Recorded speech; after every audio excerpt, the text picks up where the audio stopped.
your coat, sir? Yes, it is. And I have a receipt to prove it. Thanks a lot.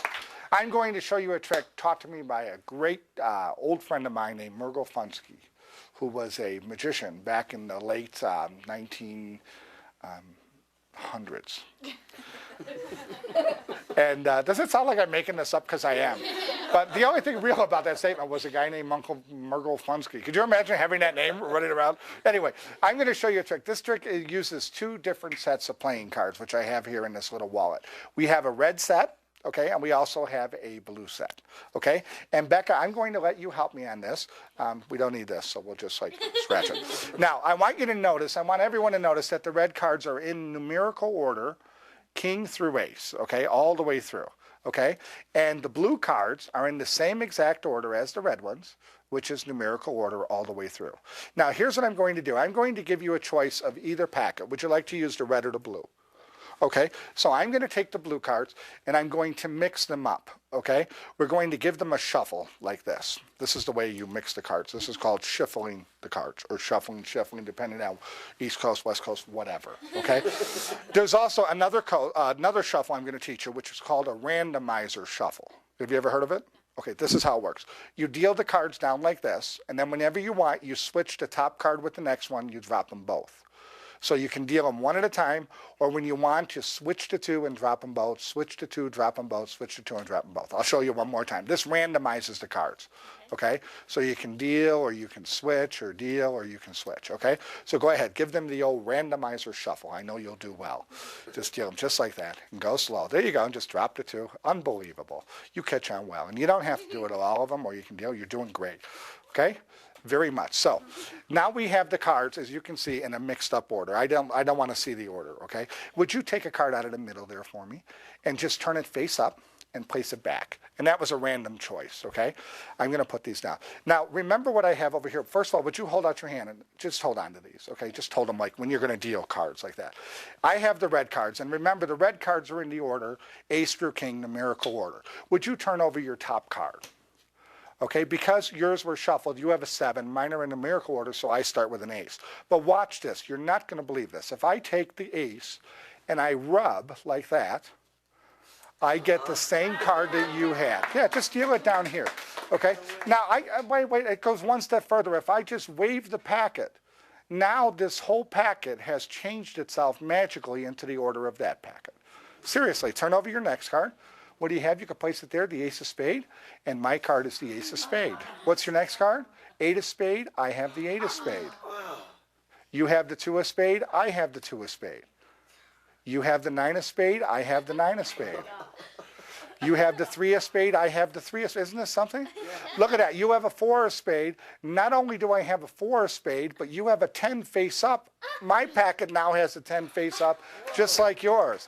What's your next card? Your next card is a jack. My next card is a 6. I'm sorry, I'm running out of energy there. Let's just tap it again. That's better. There's the jack. Turn over your next one. Next card, a 5, and there's a 5. Turn your next one. There's a queen. There's a queen. What's your next one? There's a 6 and a 6, and the last one, a king. And give my friend Becca a big round of applause. Thank you very much.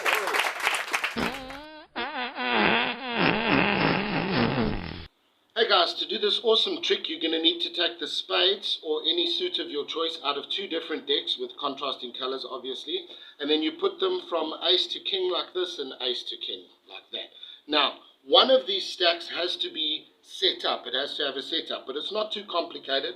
I like to make the red stack, the stack that I set up. And what you do is you take 6 cards in the right hand, okay? Like this. You push off 6 cards. And then you throw, starting from the left hand, which has more cards now, you throw 1 card at a time like this until all the cards are finished. Then what you do is you deal them on the table and reverse their order. And that's the only stack you need to do for this entire trick. Then you take the stacked half, which is the red half for me, and you put it on top. Then when you want to do the trick, you turn the cards over and you must call these cards as the red cards. You say, look, all the red cards are in order, and be careful not to spread these cards out, okay? You say all the red cards are in order, and when you get to the ace and the king, you hold a break there, And when you turn the cards over like this with these two fingers like this, you'll notice that when you hold it forms a natural break there. And you re-grip it. You re-grip it so that there's a break, and you say, all the red cards are in order, you've miscalled it, and you say, all the blue cards are in order. So you're basically showing the blue cards twice, but they never notice. So what you do is, I'll do that again, stacked half on top, you go, all the red cards are in order, they'll never guess, okay?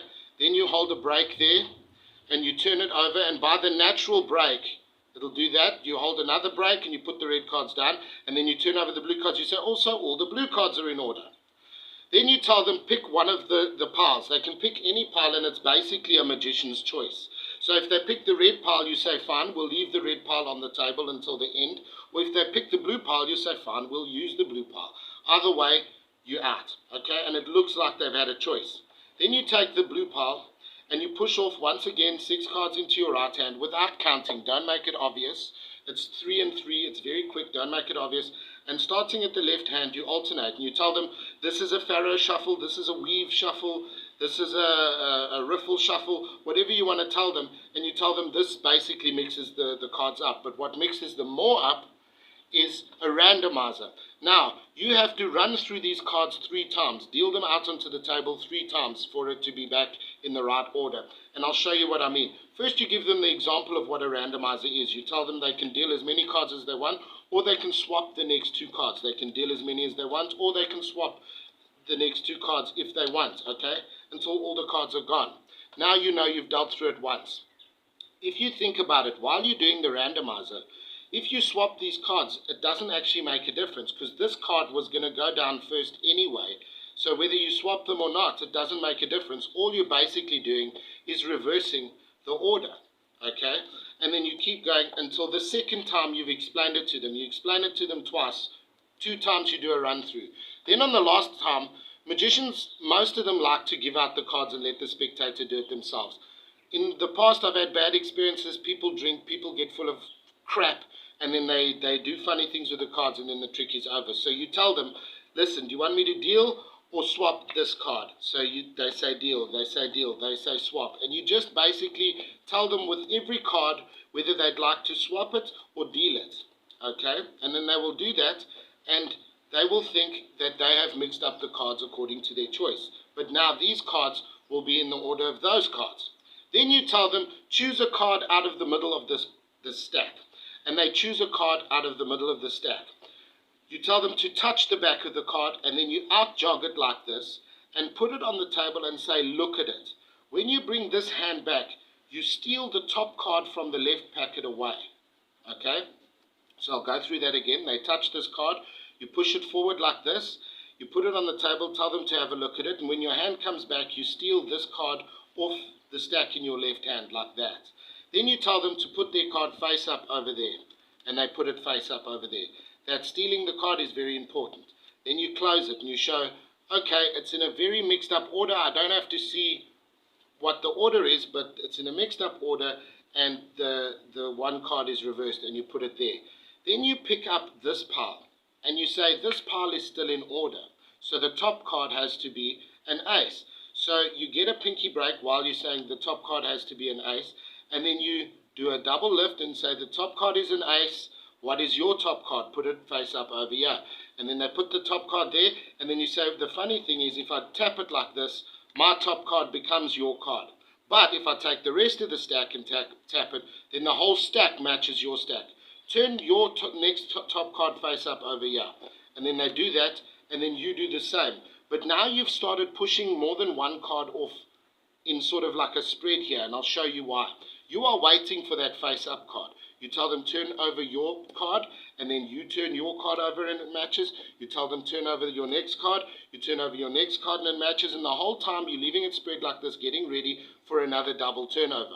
Then you say turn over your next card, and then the next card will match, and you say turn over your next card over there, and then this is when you do a double lift. You get ready for a double lift, and you do a double turnover, and you say, my next card matches your card, but that's not the funny thing is.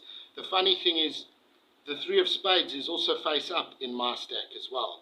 And then they put their card over there. By the time this gets to this moment, There is a discrepancy when you turn over, but nobody ever notices it. Then you keep going, say turn over your card, I'll turn over mine, turn over your card, I'll turn over mine, and then it keeps matching like this. Now Bill Malone, when he gets to the last 3 cards, he says turn over your card, and then when it's the Queen of Spades, he does a double push-off, because it's easy with 3 cards to do a double turnover, and he says, wait, that's not the right card, tap, tap, tap, now it's the right card. You don't have to do that gag, you could just finish the stack, but who am I to argue with a card master? And that's basically one of the most amazing packet tricks you will ever do, and it's one of the most unusual card tricks you will ever do. Thanks guys, like and subscribe.